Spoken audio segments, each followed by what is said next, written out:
Eu sempre trabalhei, eu sempre trabalhei como um escravo. Mas este teu filho, se referindo ao outro, vem, que esbanjou todos os teus bens com prostituta, tu matas um novilho gordo para ele. E ele está dizendo, disse, eu nunca tive isso. Eu sempre fui como um escravo para ti. Mas o pai nunca colocou ele como escravo. O pai nunca o colocou nessa condição. Tanto é que ele diz assim, o pai diz assim, meu filho, você está sempre comigo e tudo o que tenho é teu. Tudo o que tenho é teu. Tu és herdeiro. Só que ele, mesmo sendo herdeiro, mesmo sendo filho, ele não se via como filho. Ele não usufruía as bênçãos de ser filho. E aí há um problema que isso pode estar acontecendo comigo ou com você. De nós não usufruirmos tudo que Deus tem para nós. De nós não entendermos que nós somos filhos. De nós não entendermos que há toda uma herança espiritual, tem toda uma conquista que nós temos para dar, para conquistar e oferecer para o nosso próprio Deus. O reino agora é nosso. A palavra de Deus diz que nós somos em Romanos, capítulo 8, versículo 17, diz que nós não só somos herdeiros de Deus, mas somos co-herdeiros com Cristo.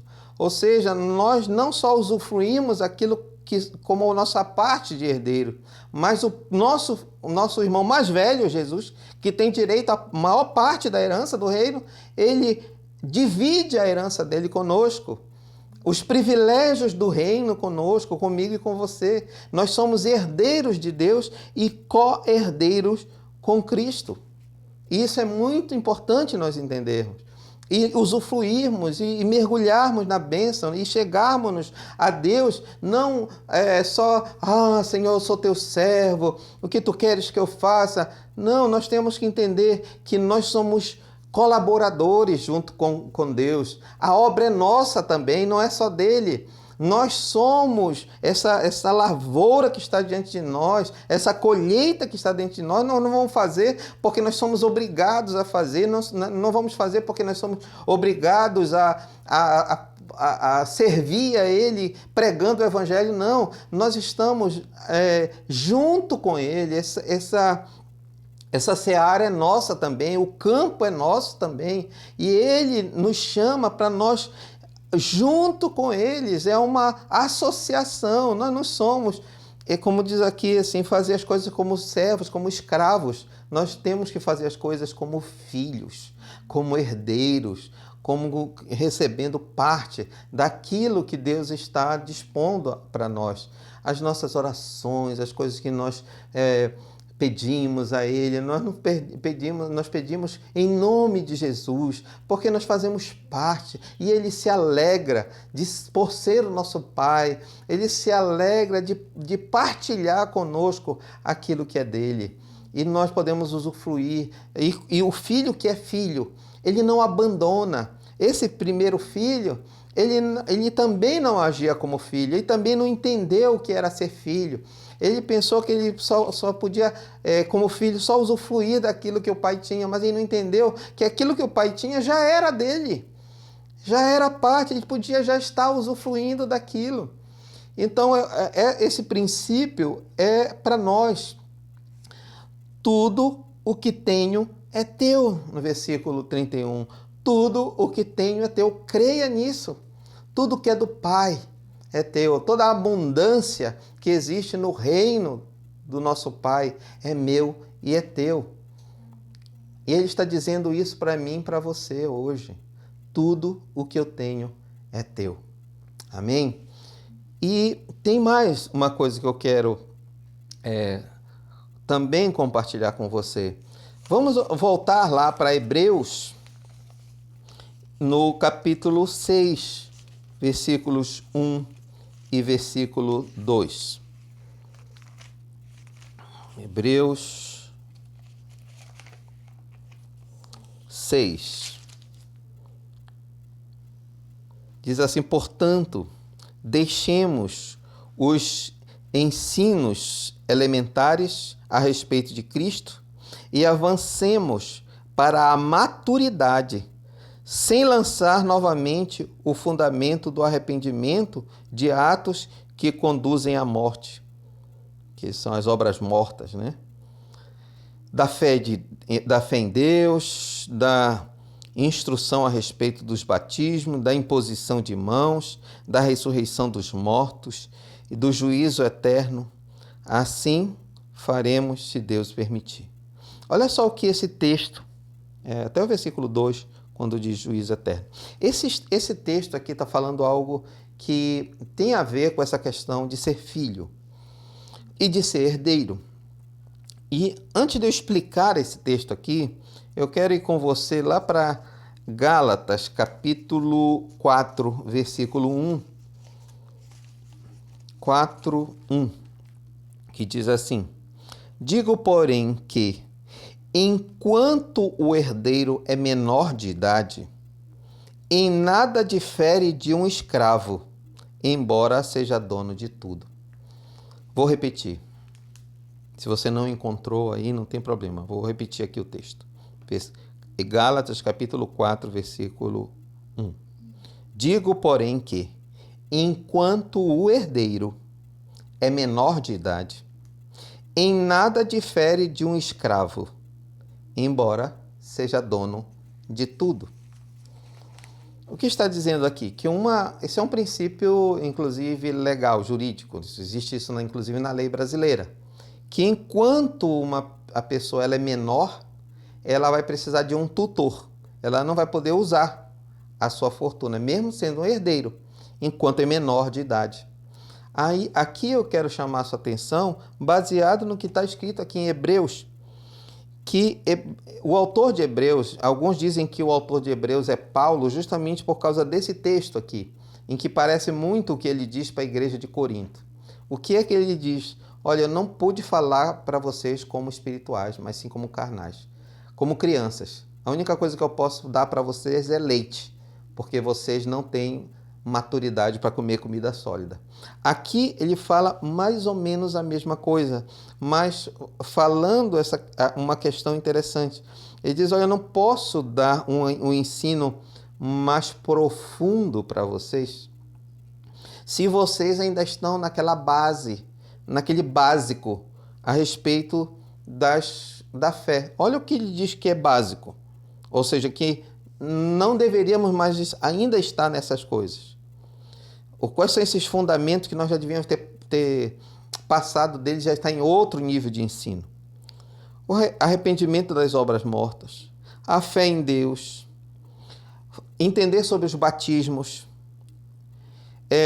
saber o que é, como funciona a imposição de mãos e o que isso significa, a ressurreição dos mortos, o juízo eterno. E então ele está dizendo que essas coisas são muito básicas. Mas o incrível é que a igreja do Senhor Jesus hoje parece muito imatura em relação a essas coisas que ele diz que são básicas. Nós não devíamos mais estar ainda... e como vai ser quando Jesus voltar? E aí vai ser a ressurreição? Vai ser ressurreição, não vai ser? E isso aqui está no básico. Nós temos coisas, chaves muito mais importantes, princípios muito mais profundos. E a partir daqui, o autor de Hebreus começa a falar de alguma coisa muito, muito, muito mais profundas. Inclusive, falando sobre a ordem de Melquisedeque, que é o sacerdócio de Melquisedeque, que tem a ver com o sacerdócio de Jesus e tem a ver com o nosso sacerdócio.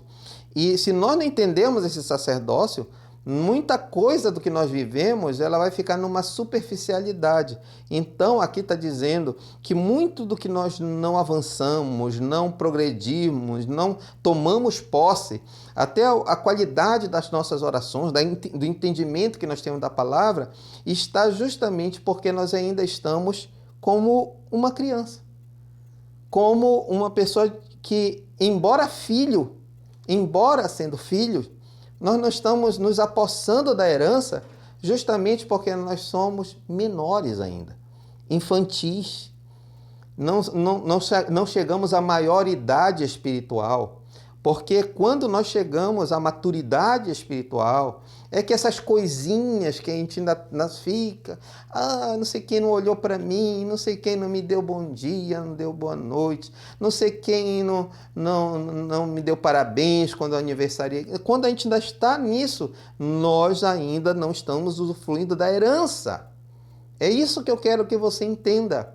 A maturidade espiritual, a compreensão de coisas mais profundas, de coisas mais sólidas, de alimentos mais sólidos, são para aqueles que têm maturidade, ou seja, aqueles que avançam, aqueles que começam a entender os princípios e valores do reino e usufruem dessas questões mais profundas, espirituais, de relacionamento com Deus, de conquista, de resultados. Enquanto nós estamos ainda agindo como crianças, com essas coisas básicas, ainda não entendendo o básico, então nós não temos ainda direito à herança, mesmo sendo filhos. Esse princípio que está lá em Gálatas.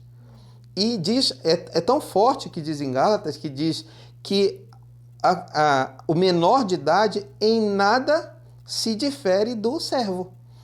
Que é justamente isso que eu quero colocar aqui, uma separação, de nós estarmos agindo como filhos, de recebermos o que precisamos como filhos e não apenas como servos. E para nós alcançarmos as coisas como filhos, nós também temos que amadurecer como herdeiros. Não só ser filhos e herdeiros, mas ser maduros para usufruir da herança. Eu e você, nos aprofundar. Então, é o tempo, irmãos. É o tempo da santidade, é o tempo do crescimento, do amadurecimento. O Senhor está nos forjando. Como foi que Jesus alcançou a maturidade? Como foi que ele alcançou o aperfeiçoamento? No capítulo 5, versículo 8 diz, embora sendo filho, ele aprendeu a obedecer por meio daquilo que sofreu. E, uma vez aperfeiçoado, tornou-se a fonte da salvação eterna. Então, está dizendo que como foi que Jesus ele chegou ao aperfeiçoamento? Como foi que ele, mesmo sendo filho de Deus, ele chegou a isso? Pelo sofrimento, pelo preço que ele pagou. Nós precisamos pagar o preço. Já falamos isso na semana passada. Então, vamos pagar o preço para o nosso crescimento. Então, eu incentivo você, mais uma vez, a entrar nessa leitura da palavra, a se comprometer, de fato, a conhecer a palavra, a estudá-la, a ler e se aprofundar e ter um tempo de anotações. A minha Bíblia está aqui cheia de riscos, porque eu vou assim anotando. Então, vamos fazer isso, né? E eu preciso amadurecer mais. Nós sempre temos mais para alcançar de Deus. Quanto mais amadurecidos estamos, quanto mais conhecemos os princípios e os valores do reino, quanto mais obedecemos, quanto mais nos mergulhamos e quanto mais de Deus nós temos e quanto mais de nós Deus tem, mais nós vamos usufruir da herança, daquilo que Deus tem para nós. Nós somos filhos. Tudo que é de Deus é meu e é seu, porque nós somos herdeiros. Mas as coisas não são automáticas. Dê glória a Deus, sim, porque você é filho. Dê glória a Deus porque é filho. Mas você precisa entender que se você agir apenas como um servo, estiver fazendo só as coisas que um servo faz, então você não está usufruindo da herança ainda. E se você está imaturo, se você ainda está no básico, está no leitinho e não quer sair desse estágio, não quer crescer, não quer se aprofundar, não quer pagar o preço para crescer em Deus, você ainda vai ficar como um servo. Em nada vai fazer diferença você ser filho se você não vai ter direito à herança, você não vai usufruir da herança se você não crescer, se você não amadurecer. Então esse é o chamado de Deus para mim e para você. Nós somos filhos, mas nós somos herdeiros. Amém? Usufrua, cresça, se apodere daquilo que Deus colocou à sua disposição. Não haja apenas como um servo, funcione como um filho, mas não como um filho imaturo, mas sim como um filho maduro na presença de Deus. Amém? Esse é o chamado de Deus para mim e para você. Pai, em nome do Senhor Jesus, eu oro por mim, mas também oro por cada um dos meus ouvintes, dos que estão agora assistindo, ouvindo essa palavra. Pai, em nome do Senhor Jesus, nos ativa nessa mentalidade de que nós somos, Senhor, igual a Eliseu, que foi ali insistir com Elias, para ficar com Elias, para seguir Elias, para ter de Elias a unção, para receber a transferência de Elias. Da mesma forma, nós, em relação a Ti, meu Pai, que nós estejamos como filhos, sem Te abandonar, sem ficar no caminho, mas Te seguindo, Te servindo, nos colocando, Senhor, com obediência, entendendo que esse reino não é só Teu, esse reino é nosso, esse reino também é nosso, essa colheita é para nós também. O que está diante de nós, Senhor, é o que o Senhor está colocando, e o Senhor está nos chamando para trazer vidas para o Teu reino, nos envolvendo nessa tarefa, porque é isso que vai preparar o caminho, é isso que está preparando o caminho para a vinda do nosso irmão mais velho, nosso Senhor Jesus Cristo. Ó Pai, nos dá essa graça, nos dá esse crescimento, nos dá essa maturidade. Vamos pagar o preço, dá entendimento para cada um daquilo que precisa fazer, daquilo que precisa avançar, em nome do Senhor Jesus. Que o Senhor te abençoe, que o Senhor te abençoe, que o Senhor te guarde, que o Senhor resplandeça o seu rosto sobre ti, que Ele tenha misericórdia de ti, que sobre ti o Senhor levante o seu rosto e te dê da sua paz, com o propósito de ganhar Castanhal e o mundo para Jesus. Aleluia! Um beijo no coração, no ciclo da expansão. Deus abençoe.